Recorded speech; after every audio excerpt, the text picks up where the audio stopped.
திமுக தலைவர் மு.க.ஸ்டாலினுடன் ஆதித்தமிழர் பேரவைத் தலைவர் அதியமான் சந்திப்பு. கடந்த 5 ஆண்டுகளாக தமிழ்நாட்டில் பொற்கால ஆட்சியை திமுக தலைவர் வழங்கியதாக பெருமிதம். தாவேகா ஆட்சி தமிழ்நாட்டு மக்களுக்கு மிகப்பெரிய ஏமாற்றத்தை தந்துள்ளது என்றும் விமர்சனம்.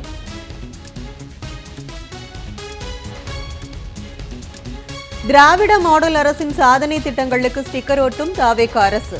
நான் முதல்வன் திட்டத்தை முடக்கும் விஜய் அரசுக்கு எதிர்க்கட்சித் தலைவர் உதயநிதி ஸ்டாலின் கண்டனம்.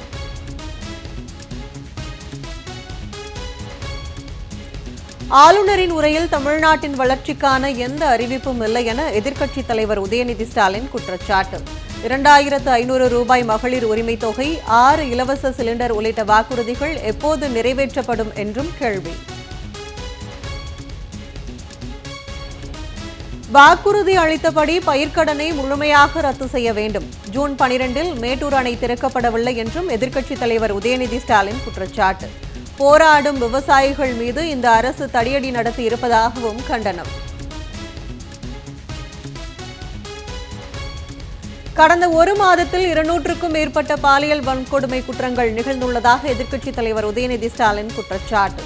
இது தமிழ்நாடா அல்லது உத்தரப்பிரதேசமா என்ற அச்சம் எழுந்துள்ளதாகவும் விமர்சனம். பாலியல் குற்றச்சாட்டுக்கு ஆளான திருவைகுண்டம் தொகுதி தாவேகா எம்எல்ஏ மீது ஏன் நடவடிக்கை எடுக்கவில்லை என்றும் சட்டப்பேரவையில் கேள்வி. திருவள்ளூர் அருகே இறால் ஆலையில் அமோனியா வாயு கசிந்த சம்பவத்தில் மேலும் 4 பெண்கள் உயிரிழந்ததால் பலி எண்ணிக்கை 6ஆக உயர்வு. பலரது நிலைமை கவலைக்கிடமாக இருப்பதால் பலி எண்ணிக்கை அதிகரிக்கக்கூடும் என அச்சம். மேகதாது விவகாரத்தில் தமிழ்நாட்டின் உரிமையை நிலைநாட்ட வேண்டும் என்பதால் அதில் அரசியல் கூடாது. சட்டப்பேரவையில் திமுக கொறடா ஏவ வேலு வலியுறுத்தல். அமோனியா கசிவால் உயிரிழந்தவர்களின் குடும்பத்திற்கு தலா 10 லட்சம் ரூபாய் நிவாரணம் வழங்க வேண்டும் என்று கோரிக்கை.